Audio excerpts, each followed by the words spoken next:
The Honourable Leader of the Opposition.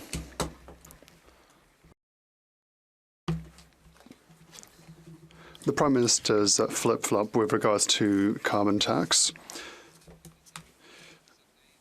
causes issues with Canadians because there are now two categories, those that are temporarily exempted and those who will have to pay the second carbon tax as applicable to Quebec. It will continue to increase the price of gas, diesel and food for Quebecers. Minister of Rural Affairs said that Prairie Canadians are going to have to continue to pay the carbon tax because they didn't vote Liberal. Will he denounce her divisive comments or admit that he's hitting Canadians with higher taxes as punishment for not voting for him?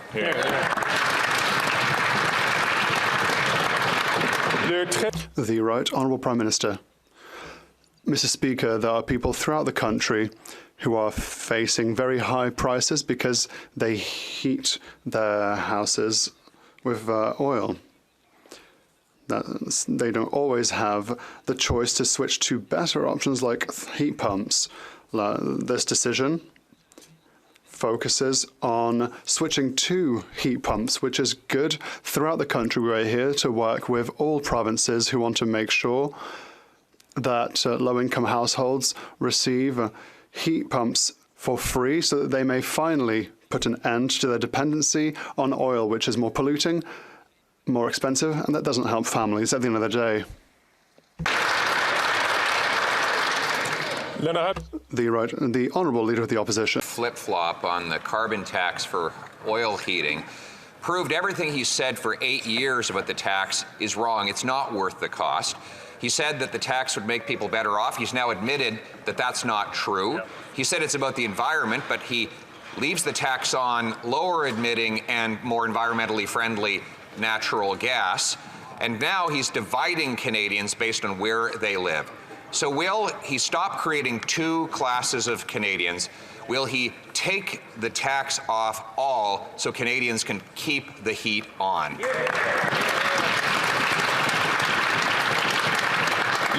The Right Honourable Prime Minister. Mr. Speaker, the goal from the very beginning of our fight against climate change and the price on pollution was to put more money in people's pockets and encourage protecting the planet. And that's exactly what we've seen over the past number of years. As a step, one of the things we are targeting right now is home heating oil, which is used right across the country, primarily by lower income residences, and they pay more for home heating oil than you do for natural gas, and it's dirtier and more emitting than natural gas. Great. So we are going to provide free heat pumps for low-income families in provinces that are willing to participate with us and drive down emissions. Hear, hear.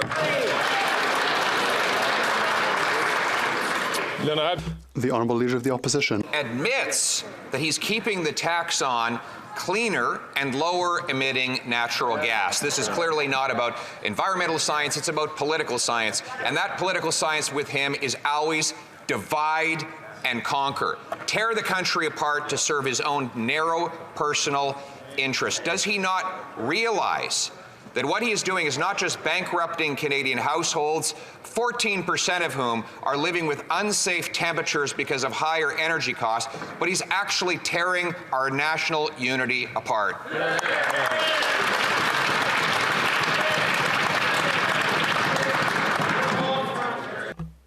The Right Honourable Prime Minister. Mr. Speaker, what we see from the Conservatives yet again is misinformation.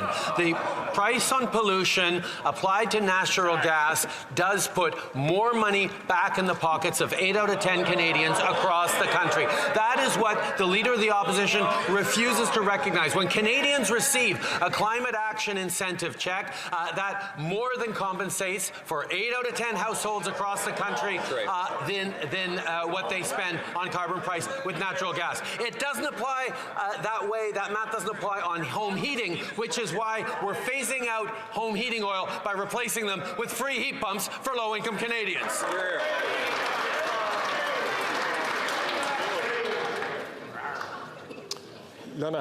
The Leader of the Opposition. That he continues to contradict the parliamentary budget officer who said that 60% of Canadians pay more in his carbon tax than they get back in the rebates. What now he's doing is contradicting what he said on Thursday, wherein he admitted that Canadians are made worse off on a net basis by his tax. That's why he's having to put a pause until after the election. Already, 14% of Canadians are living with unsafe temperatures in their homes. 1 in 10 have missed a heating bill in the last 12 months. Will he, before people go cold and hungry, axe the tax so that people can keep the heat on?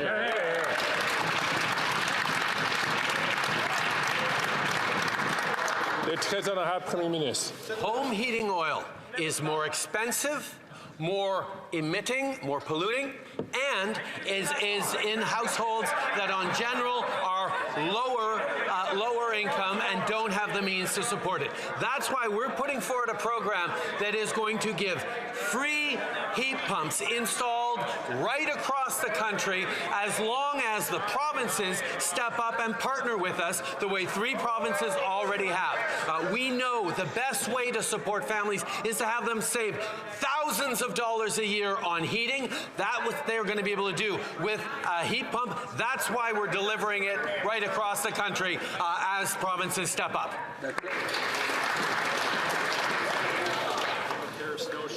I'd like to thank, before I pass on to the honourable member from the opposition, I'd like to thank the whips for signalling to their members to try to keep the noise down. I'd ask all members to please take a look at their whips and to make sure to follow their example. The honourable Leader of the Opposition. So he admits that natural gas is cleaner and lower emitting, and that's exactly why he's going to penalize Canadians for using it. Mr. Speaker, he says he wants to bring in a pause for some people in some places. I want to get rid of the tax for all people in all places and forever. But wait, why don't we let Canadians decide? Why doesn't the Prime Minister pause the tax across the country until Canadians go to the polls so we can have a carbon tax election and Canadians can choose his plan to quadruple the tax or my plan to axe the tax?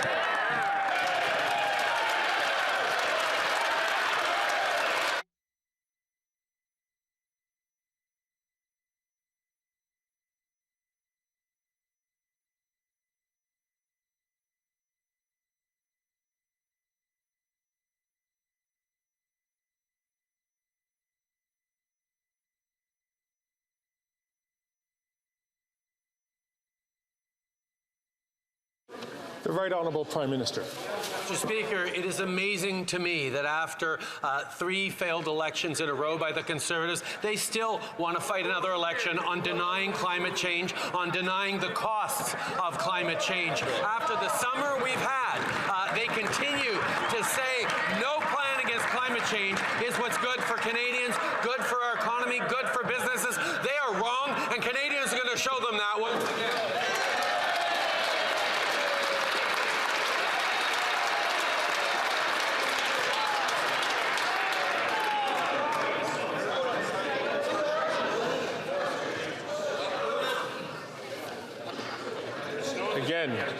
Again, I'd like to thank the whips for encouraging members to please to be able to exercise a manner of self-control, especially when we're listening to somebody providing an answer. The Right Honourable Prime Minister still has 15 seconds on the clock.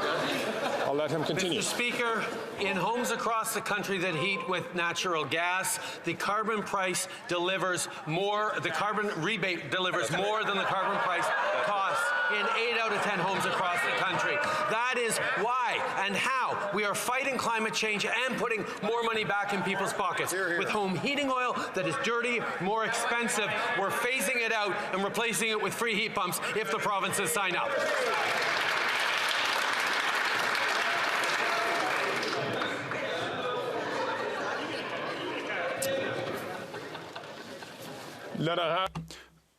The Honourable Member for Baillieu-Chambly. Thank you, Mr. Speaker. The Minister for the Environment published certain guidelines, but made no announcements, no new announcements for immigration targets. He will announce them tomorrow, but he's almost admitted that he did not know what they were going to be. So does he know today the numbers that he will announce tomorrow? That's worrying. This isn't a last-minute university essay. He needs to consult before he decides to choose a date upon which he will make his announcements. The Right Honourable Prime Minister. Mr. Speaker, we know that immigration is a strength for Canada, for its economy and for its diversity and for our communities from coast to coast to coast. We shall continue to welcome people from throughout the world, and we'll continue to do so and always do so in a responsible way, taking into account the needs of our businesses and our families and our communities, but also the needs of the world. We'll continue to do so in a responsible way, and I'm looking forward to seeing tomorrow's announcement. The Honourable Member for Belleuil-Chambly. I'm afraid that I don't know more than that. We're debating a motion on successful immigration that would ask the immigration minister to consult Quebec, provinces and territories, which is a healthy approach for everything, in order to establish targets for 2024. Could we harbour hope that were the House to adopt the motion, the minister will not announce a target tomorrow, because he can't reach targets before he consults provinces and territories? This would be a gesture of goodwill. It would be a responsible thing to do, Mr. Speaker. The Right Honourable Prime Minister. Mr. Speaker, we completely agree that we need to consult provinces, we have to work with municipalities, we need to consult various groups of Canadians to have good targets, and that is exactly what we have done for the past years. We work hand in hand with provinces, we work hand in hand with organizations, we work hand in hand with municipalities to set good targets for our country, and we'll continue to do so. This is a very reasonable proposal, and we will support the Bloc's motion today. The Honourable Member for Burnaby South. The Prime Minister's own cabinet minister already admitted that this Liberal government only wants to help people that vote for them. We already have a climate denier Conservative leader who pretends to help people. Now we've got an out-of-touch Prime Minister who only acts when it's in his own interest. New Democrats have proposed taking the GST off of all home heating, a measure that would help all Canadians. When will the Prime Minister stop dividing the country and put in place a measure that gives relief to all Canadians? Le très honorable Premier Ministre. Mr. Speaker, a number of years ago, we made the decision to phase out coal because it was dirty and inefficient in how it powered our country. We are now making the decision to phase out home heating oil because it is more expensive, because it is more polluting, and because it is disproportionately relied upon by lower-income Canadians who need extra support. That's why we have created a program that 3 provinces have already bought in on and agreed to replace and give free home heat pumps to low-income Canadians across the country. We look forward to having more provinces sign up and deliver heat pumps to Canadians who need it. The Honourable Member for Burnaby South. Prime Minister is delivering a program that divides the country. L'annonce sur le chauffage domestique. The announcement on home heating is cynic and divisive. We have a disconnected Prime Minister who just wants to help regions where they are losing popularity. And we also have a Conservative leader who denies the existence of climate change. The NDP has asked for a very long time that the GST be removed for home heating to help all Canadians. Will the Prime Minister finally do this? The Right Honourable Prime Minister. Mr. Speaker, the member across the way knows full well that there are Canadians who use home oil heating throughout the country, and our program that will be applicable from coast to coast to coast will be here to help them to make a change towards a more efficient, a less expensive, and a better for the environment heat pump. We are here to work with provinces. We are here to deliver heat pumps for free for Canadians, low-income Canadians. We will be here to fight against climate change. We'll be here to help families in order to build a better future for all. L'honorable député de Regina Capel. After 8 years, the Prime Minister is just not worth the cost. He's desperate and in total freefall. So he announced a gimmicky plan to give a temporary pause to just some families in mostly Liberal-held ridings. Now, the senior Liberal Minister for Newfoundland is proud that this exemption only applies in her region. She even called out Liberals from other parts of the country for not protecting their communities. The Minister for Prairie Development is a Liberal Member of Parliament from Manitoba. It gets cold in Manitoba. So why was he so useless in protecting Canadian families in his area?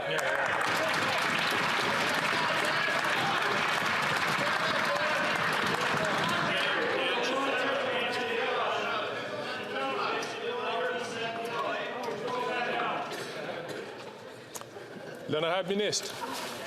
Thank you, Mr. Speaker. As we discussed in the House yesterday, the focus of this program is enabling affordability, getting people off of heating oil, which is more than double on average the cost of natural gas in this country.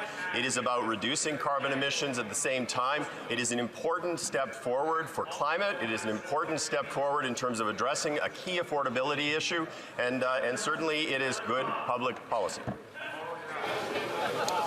L'honorable député de Regina Capel. The carbon tax is a complete failure. It drives costs up, hasn't allowed the government to hit their own emissions targets, and now the Bank of Canada confirms that the carbon tax alone is responsible for 16% of the extra inflation plaguing Canadians. And now with this announcement, families who heat their homes with clean Canadian natural gas will be punished just for living in areas where the Prime Minister is massively unpopular. He once said a Canadian is a Canadian is a Canadian. So will he stop his divisive tactics and take the carbon tax off of home heating for all Canadians, Mr. Speaker?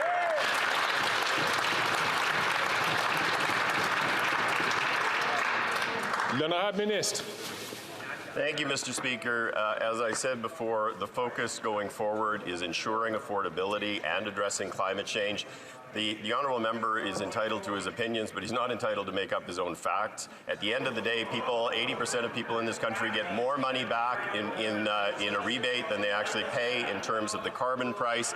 This is a program that is focused very much on addressing both climate change and affordability. It is something that my honourable colleague across the way would not understand because they simply don't have a plan to address climate change at all. L'honorable député de Simcoe Nord.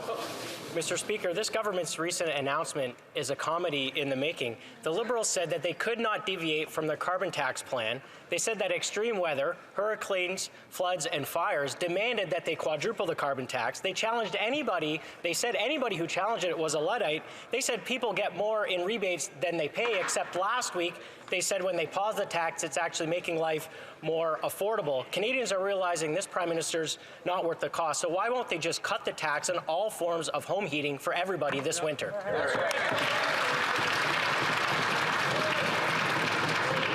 L'honorable ministre.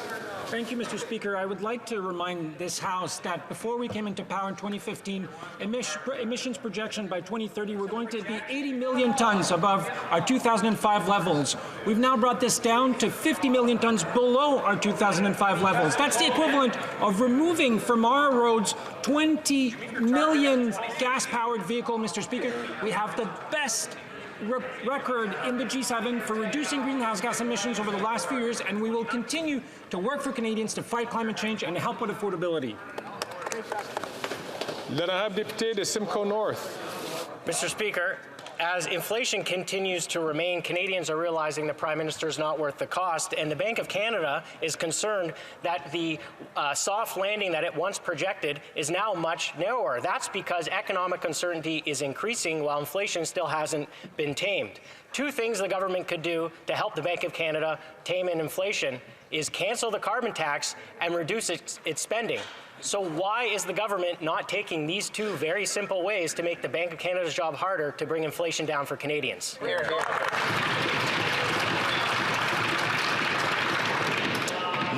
L'honorable secrétaire parlementaire. Mr. Speaker, it's wonderful to hear the Conservatives quoting the Governor of the Bank of Canada, someone that they wanted to fire a few months ago. But it's surprising and it's wonderful because if we actually listen to what the Governor of the Bank of Canada said, he said that carbon pricing was contributing 0.15% to inflation, and that cutting carbon tax would have no long-term effect on inflation and no effect past that 1 year. So if the Conservatives are serious about helping Canadians, let's get supportive of what this government is doing to increase affordability and stop peddling whatever it is that they're trying to peddle.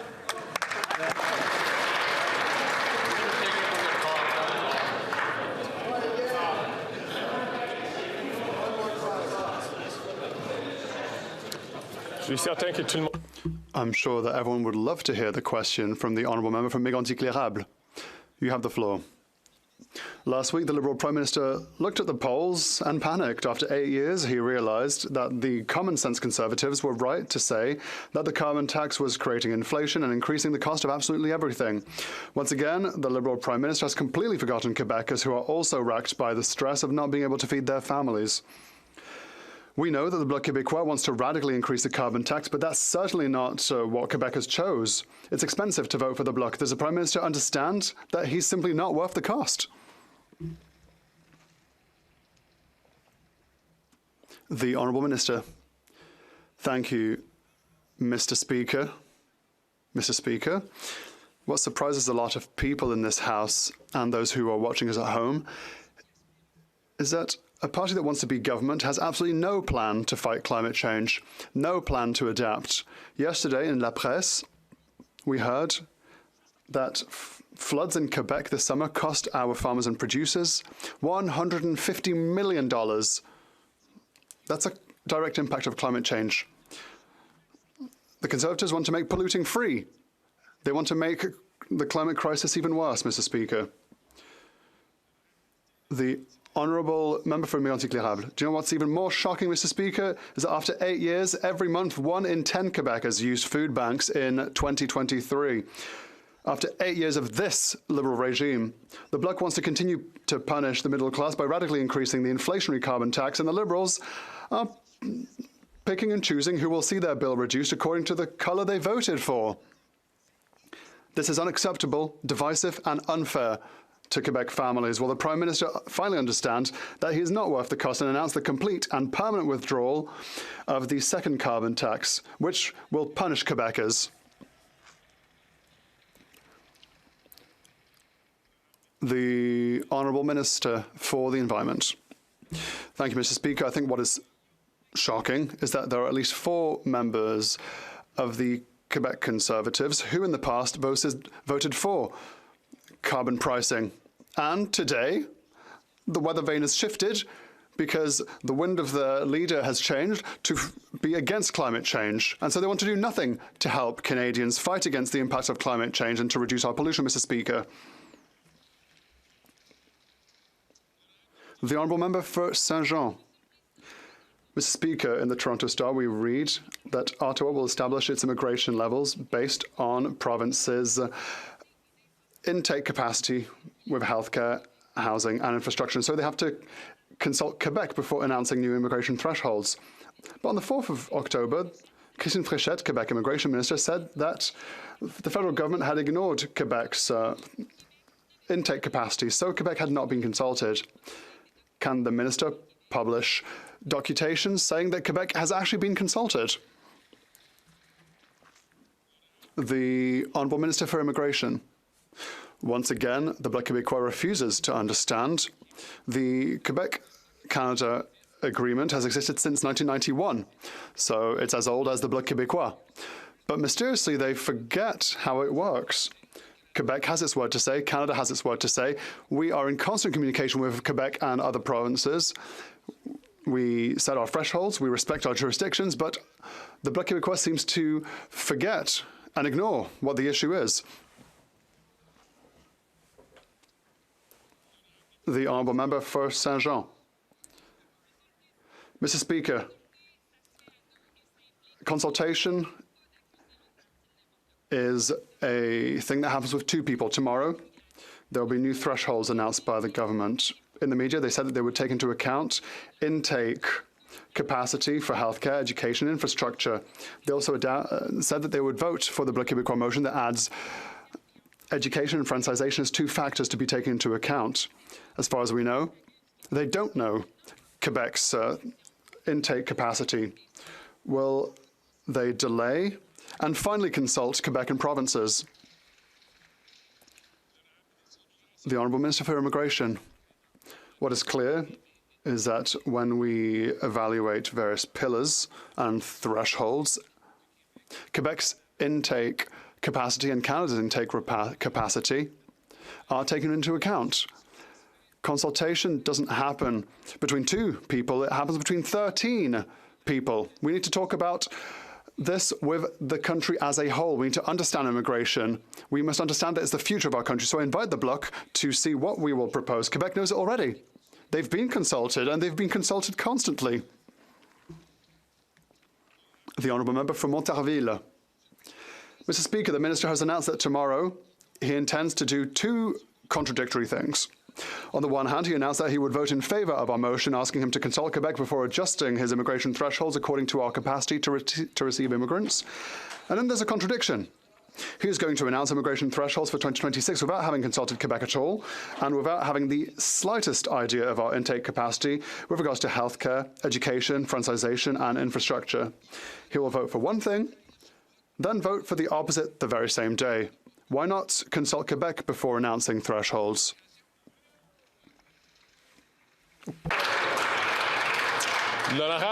The Honourable Minister.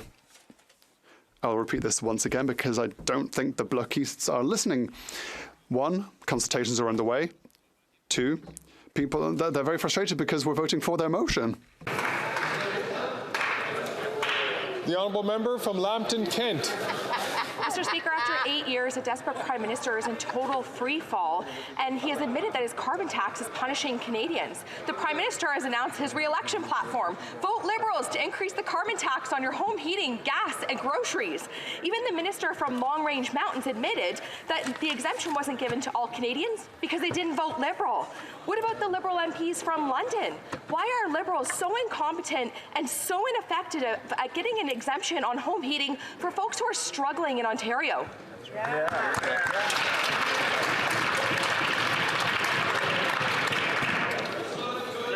The Honourable Minister. Speaker, thank you very much. I thank my honourable colleague for the question. Mr. Speaker, this government has always taken a regional approach, whether it's to economic development, whether it's to our climate plan. And Mr. Speaker, let's just be very clear, whether it's billions of dollars in St. Thomas, Ontario, for Volkswagen to set up and have batteries and be able to support the supply chain for Canada, Mr. Speaker, price on pollution is a market mechanism that is the best market mechanism we have. It's producing results unlike anything the Conservatives could actually put on the table. It's putting more money in the pockets of the middle class, Mr. Speaker, and it's reducing emissions.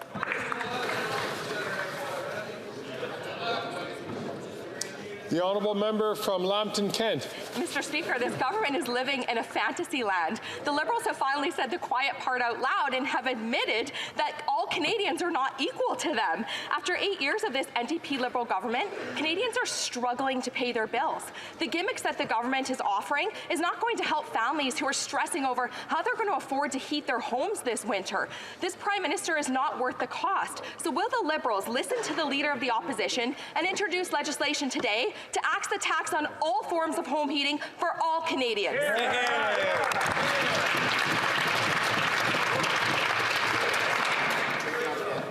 The Honourable Minister. Thank you, Mr. Speaker. I've heard words like gimmicky and various kinds of things coming from the other side of the House. I would tell you that the person who actually has heating oil in their home will save upwards of $2,500 per year. It is an enormously important affordability measure. We are going to ensure that we are addressing affordability while we are concurrently fighting climate change. It is a shame in this House that we still have a political party in this country that does not believe in the reality of climate change. It doesn't exist in any other G7 country around the world. It's appalling, and Canadians should be shocked at that.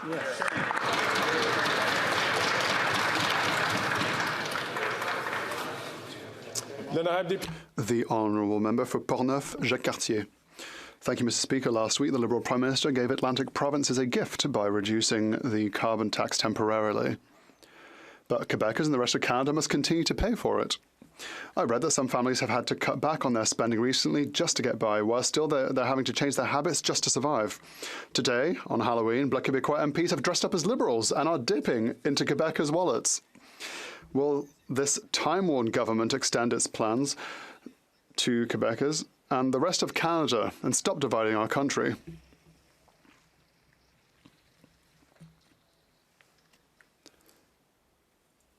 The Honourable Minister. Thank you, Mr. Speaker. It's rather ironic to hear this member speaking up against the carbon tax because he worked for a government, the Jean Charest government at the time, who was seen as a champion in North America in the fight against climate change. Arnold Schwarzenegger said that Jean Charest was the best premier of a province or state when it comes to fighting climate change, and the honourable member was part of that government. He voted for that measure, and now the weather vane has shifted just because there's a leader who is against fighting climate change. I find that unacceptable, Mr. Speaker.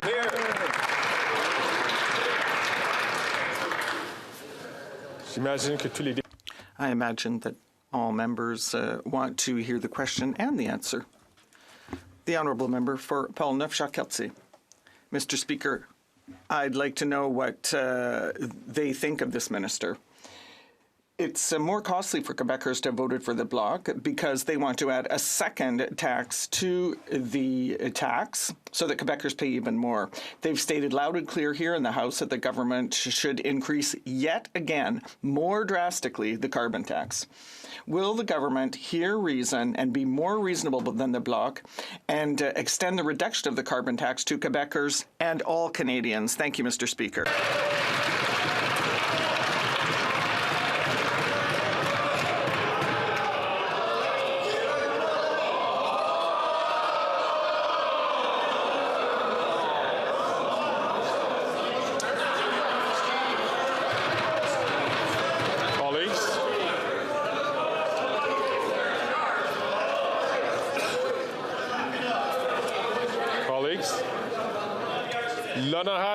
The Honourable Minister. What's drastic, Mr. Speaker, is that my colleague from Portneuf-Jacques-Cartier came with me to Baie Saint Paul in July to observe the how the public there was affected by climate change. And so their official policy still in 2023 for the Conservatives is that climate change does not exist. And yet we have a policy that is their policy is pro-pollution and doesn't help Canadians. The honourable member for Vancouver East. I asked the Minister of Immigration if he would expedite existing immigration applications to help get families out of Gaza. He said he had instructed his officials to be as flexible as possible. Yet Global Affairs is outright telling people only immediate family members are eligible, parents and siblings are excluded. Clearly, the right hand does not know what the left hand is doing. Will the Minister of Immigration officially commit to expediting existing immigration applications and include extended family members? The Honourable Minister. What is happening in Gaza is absolutely catastrophic. And it is one of the worst places to live on earth right now. Now, we've been clear. 400 Canadians are stuck in Gaza right now, and they need to leave. Time is running out. We'll be putting pressure on all parties, Israel, making sure that we do so, working also with Egypt, working with Qatar, who's speaking to Hamas, and making sure that our Canadians are coming back home and brought to safety. Thank you, Mr. President. Great job. The honourable member from Hamilton Centre. This Liberal government is all talk and no action when it comes to protecting the rights of workers. In the past, they've used back-to-work legislation to force workers off of the picket line, and now they're dragging their feet on introducing our NDP anti-scab legislation. Meanwhile, the Canadian Olympic Committee has just hired a company that has locked out their employees, and Canada Post has just produced a non-union commercial with a union-busting company. So, trick or treat, Mr. Speaker, will the minister finally do the right thing for workers and commit to bringing in our NDP anti-scab legislation today? The Honourable Parliamentary Secretary. Mr. Speaker, we're making sure that collective bargaining process is as free and fair as it can be. We've wrapped up consultations. We're going to take feedback that we receive from unions, employers, and Indigenous groups to inform legislation which will be tabled by the end of this year. This is the latest evolution in policy to protect the collective bargaining process. We need to strike a balance between doing it quickly and getting it right. Thank you. The Honourable Member from Brampton South. Mr. Speaker, is our student program. In Brampton, I know many of them have come to my constituency office and asked for help. They become victim of fraud. Unscrupulous consultants have taken advantage of them. Mr. Speaker, this is not right. We have to protect the integrity of our program. What are we doing to combat fraud and protect the victims? The Honourable Minister. Mr. Speaker, I want to thank the member of Brampton South for her question and her advocacy in particular. Our goal really in this announcement that we made on Friday is to punish bad actors without punishing the good actors that are having a welcome home for international students in this country. These people are a real credit to our country, and we want to make sure that we are properly accompanying to them. What we announced on Friday is making sure that we are verifying that the letters that are issued by designated learning institutes are properly verified so that we nip fraud in the butt, but also making sure that we're moving towards a recognized institution model to make sure that we are really ensuring that those institutions are actually doing their jobs and making sure that student experience is comprehensive. Thank you. Honourable Member from Coastal Bay Central and Notre Dame. Mr. Speaker, after 8 years, this NDP Liberal Prime Minister finds himself rapidly falling out of favour with Atlantic Canadians. They're not stunned. They know he's not worth the cost. With a short 3-year reprieve from Carbon Tax 1, Carbon Tax 2 is still cleverly buried in oil bills. Why is this government misleading Atlantic Canadians about removing carbon tax when Carbon Tax 2 remains? And how much will they pay if they vote Liberal again?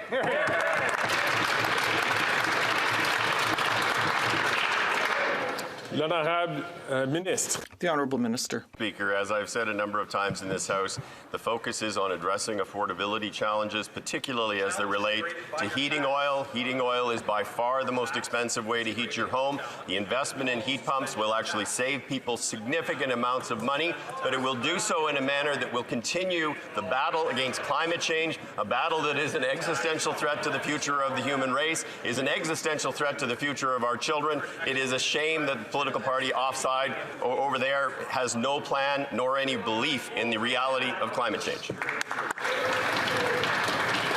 L'Honorable Député de Coastal Bay. The Honourable Member for Coastal Bays. Looking across at the member from Avalon, I can tell by the look on his face that that answer is just not good enough. Those that heat their homes with oil think they received a treat. But if they vote Liberal again, they're going to find out that it's a trick. As an Atlantic Canadian, I ask, will the Prime Minister stop dividing the country and remove all carbon tax from all forms of heating fuel for all Canadians and give them a goodie this Halloween?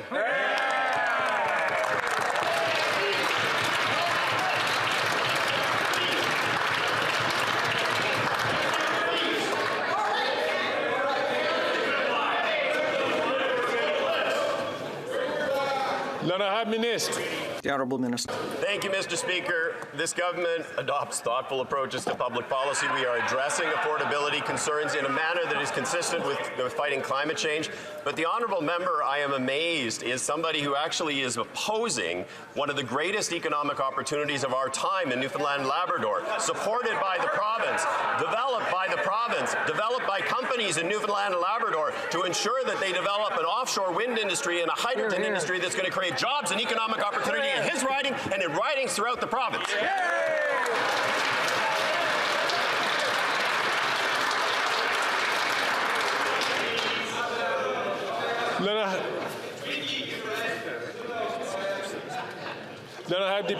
The Honourable Member for Miramichi Grand Lake. Speaker, last Thursday, the Prime Minister admitted two things. One, that his carbon tax is making life unaffordable for Atlantic Canadians. That's right. Two, that if re-elected, he will impose the full quadrupled carbon tax on Atlantic Canadians, regardless if they can afford it or not. After 8 years, Atlantic Canadians can't trust or afford these Liberals, and the Prime Minister's not worth the cost.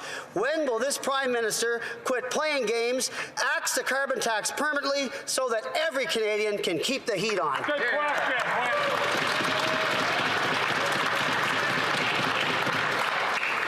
L'honorable ministre. The Honourable Minister. Speaker, you know what?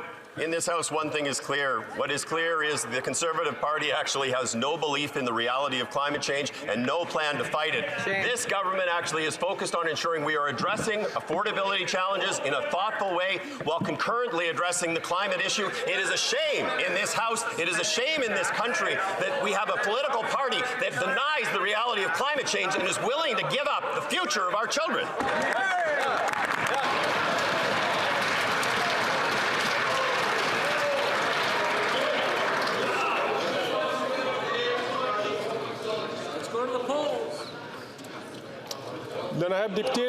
The Honourable Member for Tobique-Mactaquac. Mr. Speaker, our desperate Prime Minister, while in total freefall, is now trying to fool Atlantic Canadians by pushing the quadrupling of the carbon tax till just after the next election. It's clear now more than ever that this Prime Minister is just not worth the cost, and after 8 years, everything is more expensive. The government should listen to Premier Higgs of New Brunswick when he told them that they should just cancel their unaffordable carbon tax altogether. Will this NDP Liberal government finally listen, get off the backs of Canadians and axe a tax for all Canadians from sea to sea?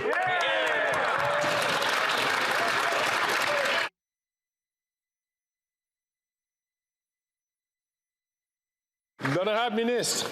The Honourable Minister. Mr. Speaker, and through you, I would certainly suggest to my honourable colleague that perhaps he talk to his constituents about the $2,500 a year that they will save through the installation of a heat pump, that they are going to be able to do that in a manner that will enhance the affordability for their family, but also do so in a manner where they can assist in the fight against climate change. As I said before, Mr. Speaker, Conservatives in other G7 countries around the world marvel at the fact that in Canada we still have a political party that questions the reality of climate change and has no plan to fight it.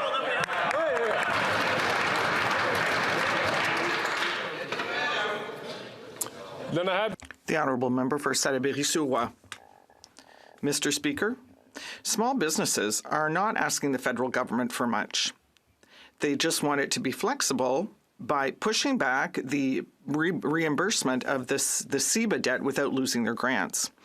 Mr. Speaker, we're not talking about multinationals here. It's where your daughter works at the corner restaurant, or it's business people at home in our ridings who are working hard to create employment in their region. It could be a future Bombardier. The government is patient and generous with American multinationals, so why is it not being flexible with our small businesses? The Honourable Minister. Mr. Speaker, our government listens to small business, and the qualification for the exemption was in 2022. The small businesses asked for our help, and that is why our government extended the deadline of eligibility until January 18th, 2024. We have also announced an extension, a full extension of this date until the end of 2026. Thank you. The Honourable Member for Mirabel. Mr. Speaker, it's a double standard here in Ottawa with regard to the needs of big oil and those of small business. Neither the Liberals nor the Conservatives are challenging the $83 billion in subsidies to the oil patch over the past two budgets. According to them, that's responsible. But giving an extra year to the local small businesses to pay down their pandemic debts, for them, that's just too much. Mr. Speaker, when will this government get its priorities straight and postpone the payment of CEBA?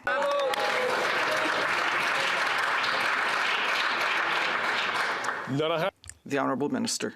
Thank you, Mr. Speaker. I'd like to correct what my colleague just said, because Canada is the first G7 country to have eliminated subsidies on fossil fuels 2 years sooner than our 2025 deadline. And we went even further because we also eliminated public support for fossil fuels, and no other G20 country has done that. We're the first. The Honourable Member for Hastings, Lennox and Addington. the carbon tax has made life unaffordable for Canadians, proving what we already knew. After 8 years, Canadians know this desperate NDP Liberal government is not worth the cost. On top of this, a member of this Liberal cabinet let the veil slip and admitted that people living in Eastern Ontario were denied an exemption on heating oil because they voted the wrong way. Mr. Speaker, I wonder if my neighbour, the member from Kingston, the Islands, shares the sentiment and can explain why the Liberals are refusing to cut the tax on all forms of home heating to all Canadians.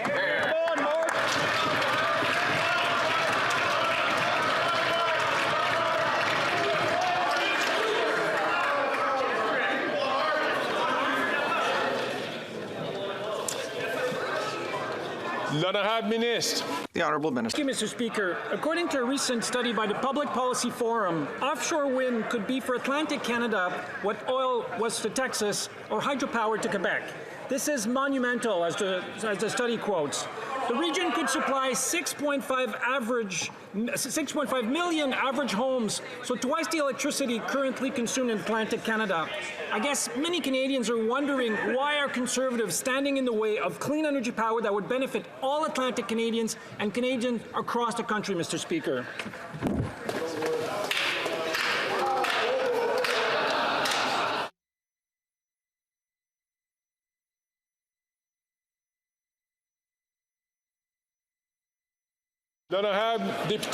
The Honourable Member for Regina Louvain. After 8 long years, a desperate Prime Minister in freefall has finally admitted his NDP Liberal carbon tax punishes some Canadians more than others. The Prime Minister set his election platform recently. He said, if you vote Liberal, you'll increase taxes on gas, groceries and home heating after the next election. Canadians know this Prime Minister is not worth the cost. In Saskatchewan, it gets pretty cold outside.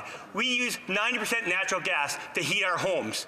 It's greener and cleaner, but we don't get the exemption. Will this NDP Liberal government finally listen to our leader and axe a tax for all Canadians?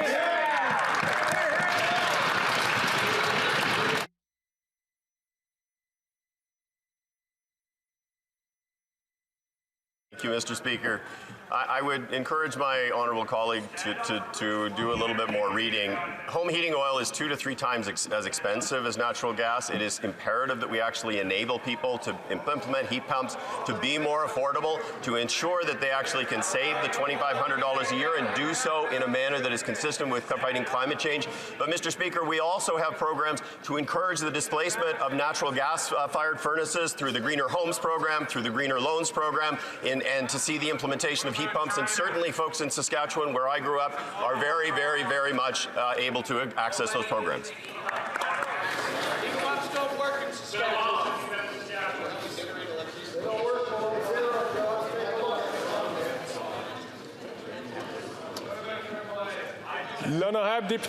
The Honourable Member for Calgary Centre. Speaker, with his government in free fall, the Prime Minister dropped his tax on home heating, but only for certain voters. After 8 years, all Canadians are feeling the pain and know that this Prime Minister is just not worth the cost. His minister then admitted this exemption wasn't granted to all Canadians because they don't vote Liberal. What about the Liberal member from Calgary Skyview or the minister from Edmonton Centre? Just 1 year ago, these Alberta MPs voted to keep the tax on home heating. Is the Prime Minister ignoring his Alberta colleagues, or do they agree that Albertans should be taxed more for heating their homes than other Canadians?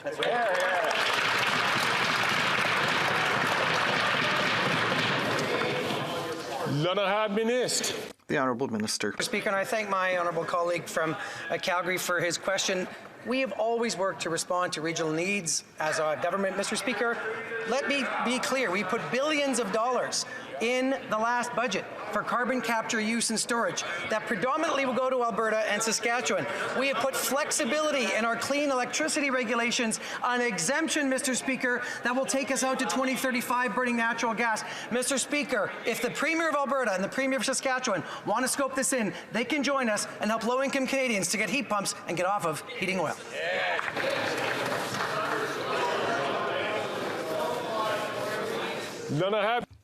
The Honourable Member for Laval-les-Îles. Mr. Speaker, my riding of Laval-les-Îles has the largest Armenian community here in Canada. Many of my fellow citizens are very concerned by the humanitarian crisis, further to recent military activity on the part of Azerbaijan. How will the new Canadian embassy in Yerevan, opened by the Minister of Foreign Affairs, contribute to improving relations between Canada and Armenia, as well as resolving the conflict in the long term? Thank you, Mr. Speaker. The Honourable Minister. Thank you, Mr. Speaker, and I'd like to thank my colleague for his important question. Yes, I have just come back from Armenia, where we opened for the first time a Canadian embassy in Armenia. And I think, yes, it's good news for everyone. And I'd like to say that we have also, I joined the EU mission that monitors the border to ensure greater safety and stability in South Caucasus. The leadership on the part of Canada is how we do diplomacy, and I will talk about this tomorrow in Montreal. Then I have Député de Lethbridge. The Honourable Member for Lethbridge. After 8 years of this NDP Liberal government, Canadians are hurting more than ever before. And this government's solution is actually to divide our country by picking winners and losers. For some Canadians, they'll save $1 on the carbon tax with regards to their home heating because, of course, it'll be temporarily paused. But for those in Alberta, they're not given the same benefit. They'll continue to pay the carbon tax. The Minister of Labour and Seniors had this to say. He said, "This is purely an affordability issue." Direct quote.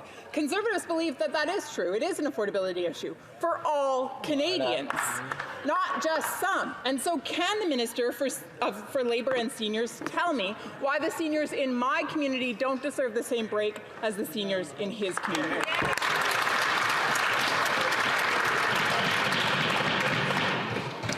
Then I have the Honourable Minister. Speaker, I thank the Honourable Member for the question. Let's look at the facts. Child poverty in this country cut in half thanks to the Canada Child Benefit, which the Conservatives, how do they vote, Mr. Speaker? They voted against. An affordable childcare system that is saving Alberta families up to $10,000 a year and creating 65,000 new spaces. How did the Conservatives campaign, Mr. Speaker? Against. Mr. Speaker, a pipeline to Tidewater. And what did the Conservatives do as we were getting TMX ready to be built?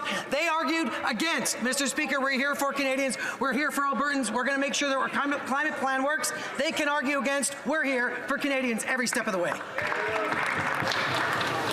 even your side likes you. Then I have the Honourable Member for Battle River Crowfoot. After 8 years, this desperate NDP Liberal Prime Minister in total freefall finally admitted his carbon tax is punishing Canadians and making life unaffordable. But today we heard from the Minister for Prairies and Northern Development that he's never heard pushback against his party's carbon tax. Well, I have news for that minister. Canadians from every corner of the country have been desperate for someone to listen to their plight. Will that minister admit that that Prime Minister is not worth the cost and join Conservatives in supporting our call to axe the carbon tax on all home heating?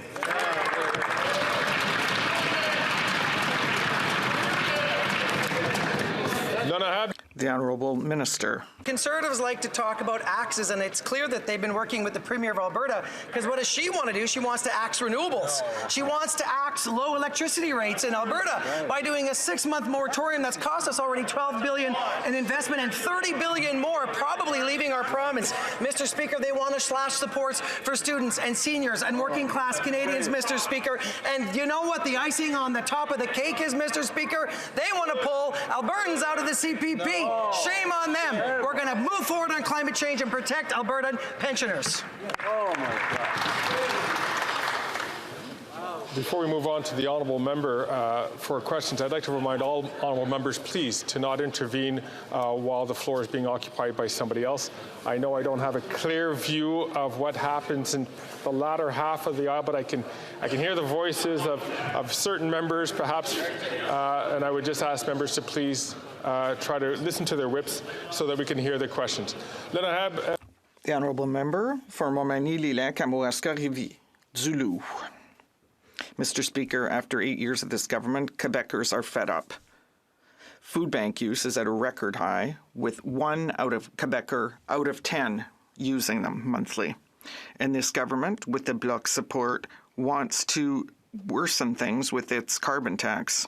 It's not worth the cost to vote Bloc. The Prime Minister gave a break to the Atlantic provinces, but not to Quebecers. Will the Prime Minister announce the complete and not just temporary rollbacks of this second carbon tax on all Quebecers?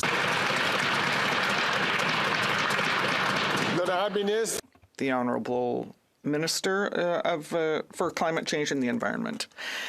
Given the enthusiasm of at the questions, I was not able to answer the member for Paul Neuf-Jacques-Cartier what they thought of my work as the Environment Minister. The representative of Greenpeace said that I was the best Environment Minister in the history of the country.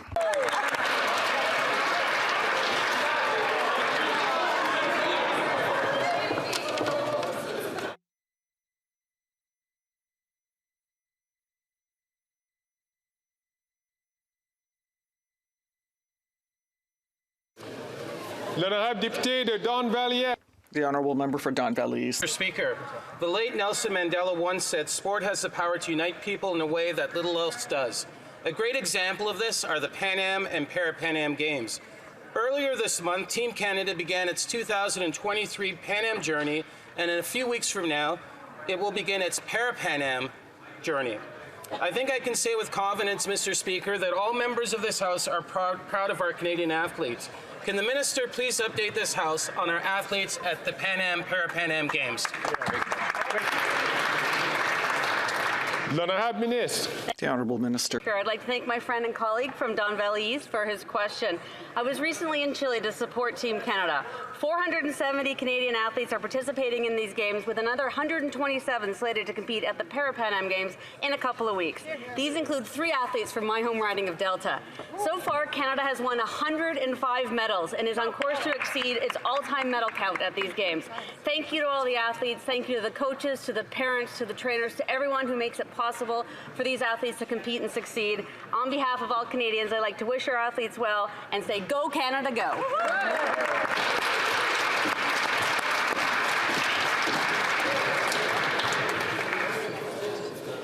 The Honourable Member for Nunavut. The cost of living is creating a crisis in northern communities, and the Liberals are making it worse. Federal employees rely on the subsidy to help them with their housing expenses, and the Liberals are trying to cut that subsidy, a move that will cost workers between $6,000 and $8,500 a year. This will force people out of their homes and cut services that Northerners rely on. Will the Liberals reverse this decision and stop punishing workers?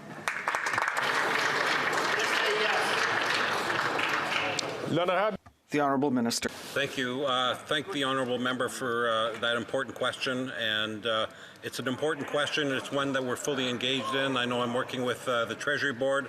I'm working with the MPs from Nunavut, the MPs from Northwest Territories and Yukon on the question. And as soon as we get clarification, I will get back to the MP from Nunavut with the answer. The Honourable Member for Elmwood Transcona. Speaker, it's no secret that Canada's in a housing crisis. We've heard from builders, bankers, economists, policy experts that significant public investment in housing is required in order to get out of this crisis. What does the Finance Minister say?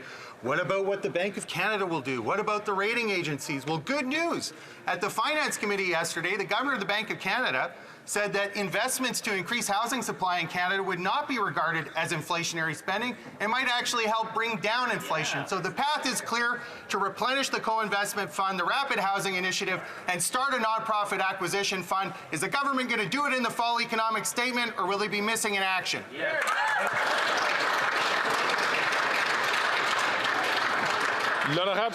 The Honourable Parliamentary Secretary. I thank the colleague for the question, Mr. Speaker. The point on the acquisition fund is one that he and I have discussed in the past, and it does merit further consideration.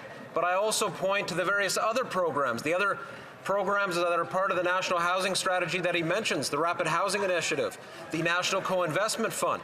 These programs combined, added to others, have lifted 70,000 people off the streets. They now have wraparound supports that help them make a transition towards something better. 122,000 people, Mr. Speaker, who are near homelessness are now housed because of this strategy. We have more work to do. We will do that work in cooperation with partners.